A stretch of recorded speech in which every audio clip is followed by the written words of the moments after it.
Oe, oe, oe, ya, ya, ya, ya, ya.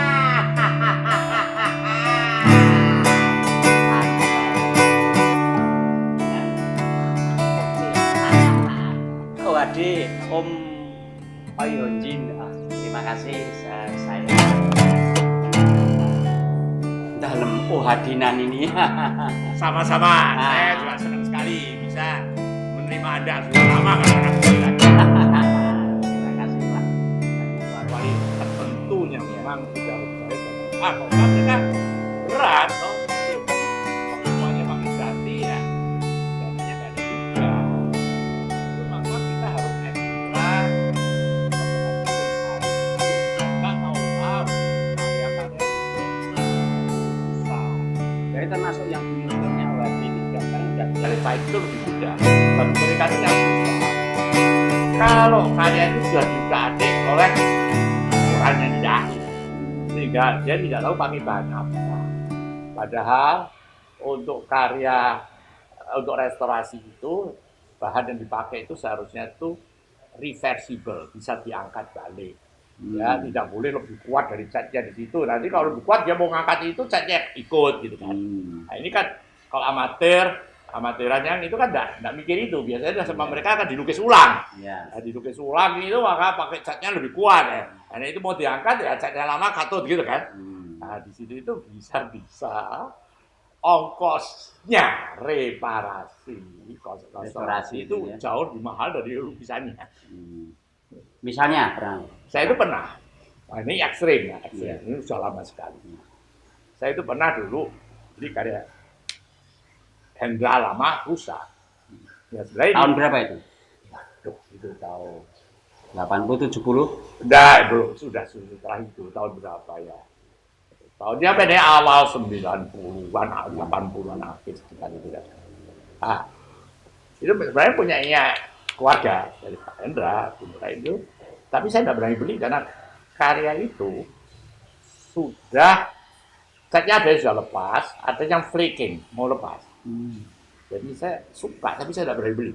Tapi dibeli oleh seorang yang saya kenal, dia ini kebetulan juga melukis, tapi dia ini juga dealer, ya galeri, dia itu juga berkreasi. Beli dia, maka coba dia digunain, tawarkan saya. Dokli sekarang aman, gedok-gedok, nggak lepas catnya, tak beli. Meyakinkan. Ya, tak beli, tapi ya nggak mahal dong, ya masih kelihatan rusak kok. Ya. Cuma sekarang sudah nggak rapuh lah. Saya pikir ada kesempatan saya restorasi lebih baik. Akhirnya saya berkenalan dengan konservator London terkenal, teman saya di Inggris. ya, di Inggris. Ya, saya kirim ke sana. Nah, ketika sampai di sana, konservatornya itu nggak tahu material apa yang dipakai, mau diangkat nggak bisa. Nah, saya dihubungin, oke saya tanya berestorasi sebelumnya, wah dia mau ketawa terus, wah kita lebih pintar ya dari orang luar, dia nggak tahu. Ini tahu bahan apa yang dipakai ya? Pakai bahan apa tuh Pak? Oh ternyata yang dipakai itu lem industri. Yang susah diangkat. Akhirnya kan kalau di sana, wah ini repot ini. Kita nggak bisa ngangkat seperti biasanya. Dia harus bikin research, nyoba-nyoba. Eksperimen dulu dia. Saya itu sampai terbang ke sana untuk melihat. Hanya untuk restorasi satu lukisan. Jadi saya mau melihat gimana keadaannya. Nah, dia bilang dia nggak bisa memberitahu berapa lama dan berapa banyak biayanya. Karena harus bikin eksperimen. Ya akhirnya berhasil setelah 7 tahun itu. 7 tahun hanya satu lukisan. Nah, dikirim balik biayanya 20 kali lipat harga lukisannya. Jadi pengalaman yang pengalaman yang menyedihkan ya, juga ya. Untungnya lukisannya saya belinya murah banget kan. Itu memang kondisinya begitu ya. Tapi pakai ongkos terbang ke London juga. Wah iya itu udah dihitung. Nggak dihitung kan? Itu yang dihitung kan juga invoice dia. Ya, soal saya ke London dan sebagainya udah dihitung gitu loh. Ya kesana sambil dolan juga lah. Ya. Kalau melihat perkembangan sekarang kan seni rupa di Indonesia itu terutama yang kontemporer itu kan begitu berkembang luar biasa ya. Tapi kan sekarang itu ada pandemi ini kan juga pengaruhnya gimana, Wadi? Selain tadi soal merestorasi dan lain, ini kan sebagai kolektor mungkin ada pengalaman teman-teman di luar juga. Wadi kan punya jaringan apa? Kenalan-kenalan di luar. Ya memang. Baik di luar maupun di luar negeri maupun di Indonesia gimana? Jadi saya ini kan Pengaruhnya pandemi. Saya ini kan museum. Pengaruhnya pandemi memang saya mantau dan saya juga sering mengikuti webinar dan merasakan yang diadakan oleh museum-museum nasional. Semuanya mengeluh. Karena waktu pandemi itu memang semuanya tutup, 90% ya, tutup. buka, ya. Bahkan ada yang tutup seterusnya, ya. ada yang buka ya setengah mati lah. Ya. Karena semua kesulitan karena ya pegawainya kan harus dibayar semua. Akhirnya banyak yang pegawainya harus diberhentikan. Operasionalnya juga akan susah. Jadi memang susah semua. Dan karena museum itu tentunya parameternya dia sukses bisa berjalan dan sebagainya kan juga tergantung dari jumlah tamu yang datang. Ya. Itu di negara yang terkenal, museum-museum terkenal, Louvre dan sebagainya itu kan satu hari berapa banyak itu biayanya yang pemasukan. Tapi kalau itu semua ditutup kan nggak ada. Ya, nggak ada masukan. Nah, itu siapa? Itu kan sering juga pemerintah kan yang mensubsidi. Tapi pemerintahnya kan juga kesulitan untuk menangani pandemi itu. Jadi memang semua menderita. Tapi bagaimana juga kan kemudian kan ya harus mencari jalan bagaimana. Ya akhirnya kan lantas terjadi pameran-pameran yang virtual, online. Tapi ya itu tetap semua juga ngakui tidak bisa menggantikan yang pameran yang benar gitu. Ya, karena melihat langsung sama lewat dunia apalagi kan itu beda. Biasanya saben tahun di mana-mana ada art fair di mana kolektor datang, wah suasananya rame, mereka beli, harganya besar, itu kan tidak boleh pada waktu itu kan. Sekarang mulai lagi, tapi toh masih dibatasi, masih sulit karena pergi ke luar negeri apa itu masih sulit kan, ada karantina, ada macam-macam persyaratan vaksinasi dan sebagainya. Jadi ya mau tidak mau semua terkena dan terutama ya tentunya semua stakeholders di seni rupa itu terkena. Itu terutama kan juga seniman-senimannya kan, ya mau pameran juga sulit, ya itu mau jualan susah loh. Situasi ekonomi juga mengalami susah sekali, semuanya pengetatan.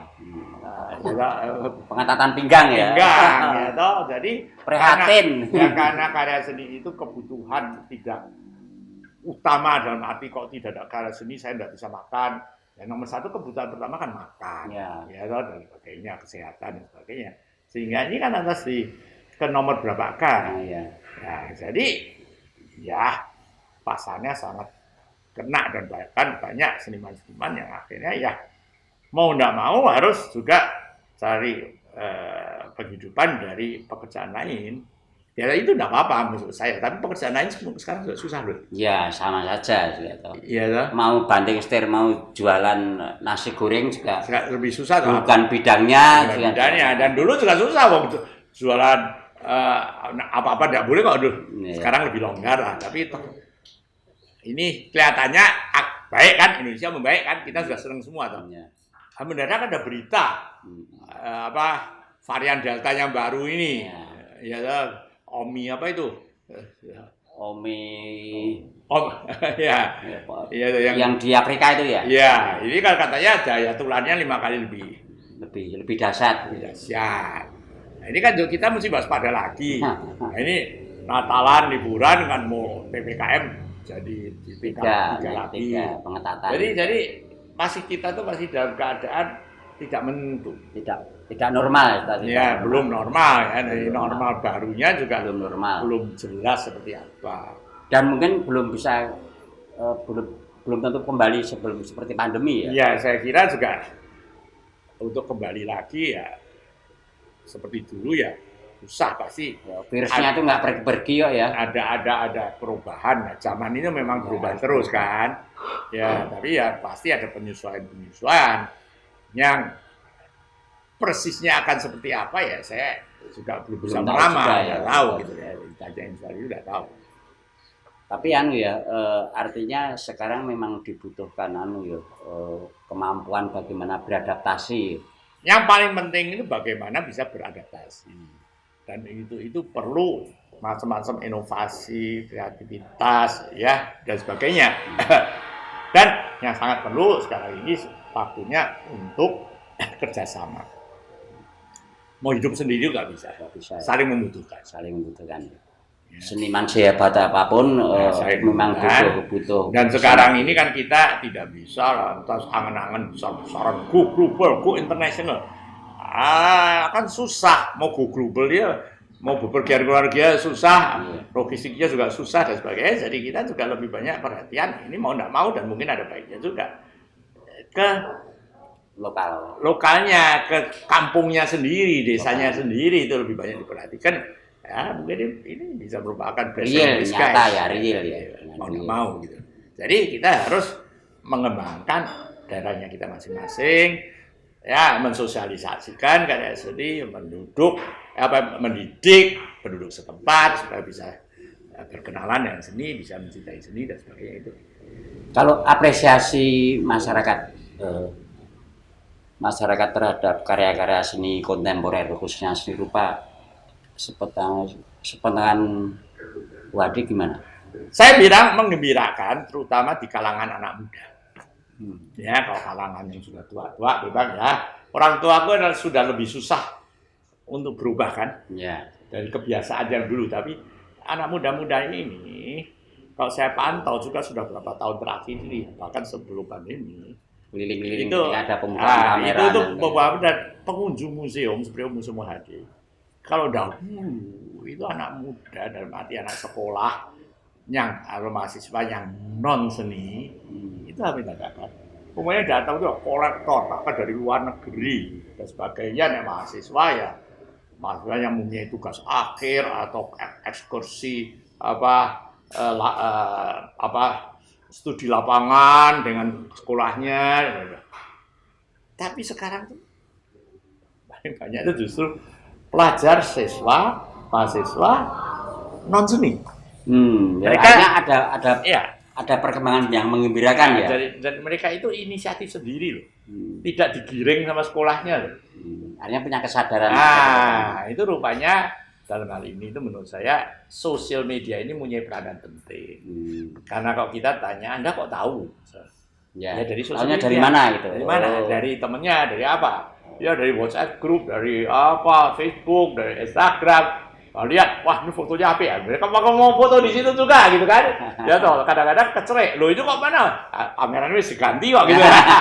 Jadi kalau sekarang itu ya kalau aturan kuno yang diterapkan museum no fotografi saya kira bisa nggak laku gitu. Ya sekarang sih oke fotografi tapi non flash lah, tidak pakai flash ya. Gitu. Karena sekarang banyak orang yang terutama tuh cari site-site yang bagus untuk diambil foto-foto, gitu loh. Selfie kebanggaan juga. Misalnya saya selfie juga backgroundnya ini dan sekarang tuh mulai ada juga badan-badan yang tahu-tahu ya dari museum kita masuk bikin syuting video, ya mereka datang sendiri ngomong sendiri, ya bahkan saya kadang-kadang nggak tahu gitu ya, nggak manggil saya, akhirnya diupload sendiri di tempatnya sosial media mereka. Ada gitu. Kebanggaan juga. Iya, kadang-kadang tahu-tahu masuk YouTube mereka, gitu loh kan? Gitu, jadi orang lebih tahu. Apresiasinya lebih sosialisasinya lebih bagus. Ya itu menggembirakan menurut saya. Kalau teman-teman seniman kontemporer di Jogja gimana perkembangannya? Wah, Jogja itu tetap seninya. Ini menurut sebagian saya ya, Jogja masih tetap bergejolak ya. Ini menurut saya itu baik pandemi non ini senimannya memang masih kreatif, masih aktif, masih semangat. Bahkan cuma penjualannya yang terpuruk. Iya, daya belinya itu memang tidak terlepas situasi belum normal ya. Ya dari keadaan ekonomi kita. Ya itu saya kira ya memang tergantung dari seni rupa dan para stakeholder dari seni rupa itu tergantung dari keadaan negara ini.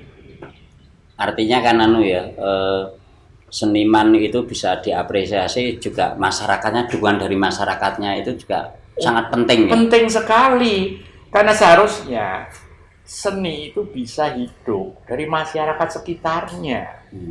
Kalau masyarakat ini sudah terdidik ya, seperti sekarang di negara yang maju, itu bisa saja suatu teater permainan, teater itu ya, seperti Agatha Christie punya The Mousetrap gitu, itu sampai Di Jepang punya kabuki ya. Nah itu tuh kan selama sekian tahun terus berjalan terus, penontonnya cukup banyak, penontonnya orang-orang apa? Ya orang-orang setempat di situ. Seperti sekarang kita ke museum-museum di Eropa, itu orang-orang tua yang ya sudah di rumah, sudah pensiun. Itu di waktu senggangnya itu ke museum pakai kursi roda, duduk di sana, lihat, maka gini. Itu sudah. Jadi ke museum itu sudah suatu way of life. Ya, merupakan sudah gaya hidup mereka. Tidak harus ke museum ada pameran baru. Lihat gitu enggak. Hari-hari senggang museum. Sama konser. Misalnya Jadi saya gaya hidup ya. Iya, gaya hidup. Misalnya saya ada konser. Walaupun yang dimainkan lagunya sama, komponisnya sama, bahkan pemainnya sama. Wah, setiap kali dia main ya saya lihat. Walaupun sudah 100 kali ya, kepengen setiap kali dapat pengalaman lagi itu loh ya. Fresh lagi Ya, gitu loh. Luar biasa pengalamannya Wadi dari Kota Gedruk, Kota Gudeg, Kota Tahu Pojok. Kota Tahu Pojok, sampai ke terbang ke berbagai negara, dan bahkan sampai ke restorasi harus.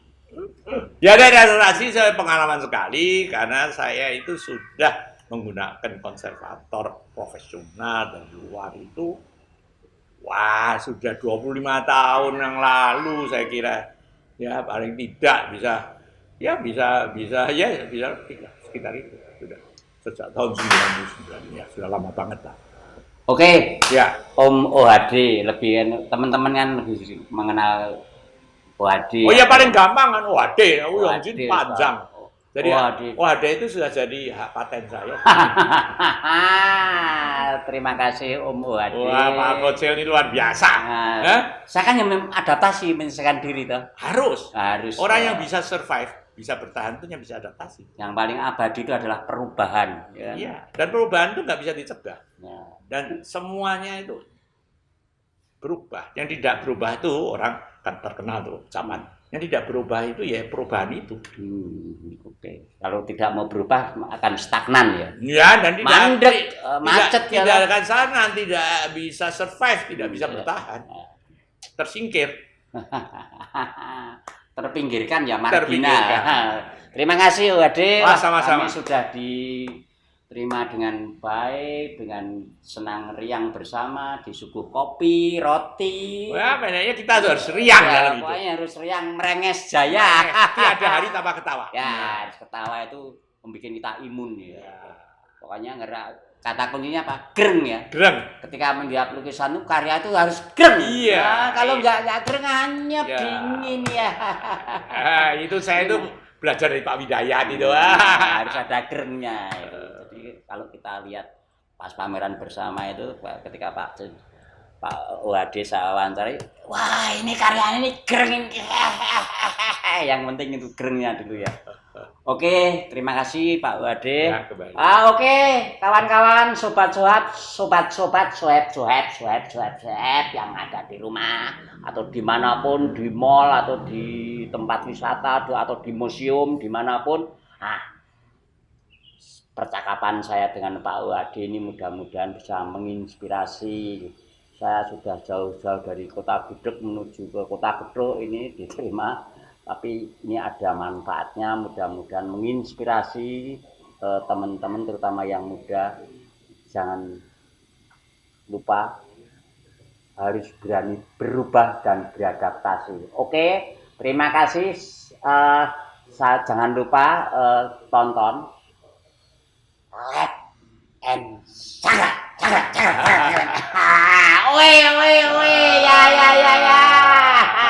Terima kasih Pak Wadi. Sama-sama. Semoga sukses. Amin.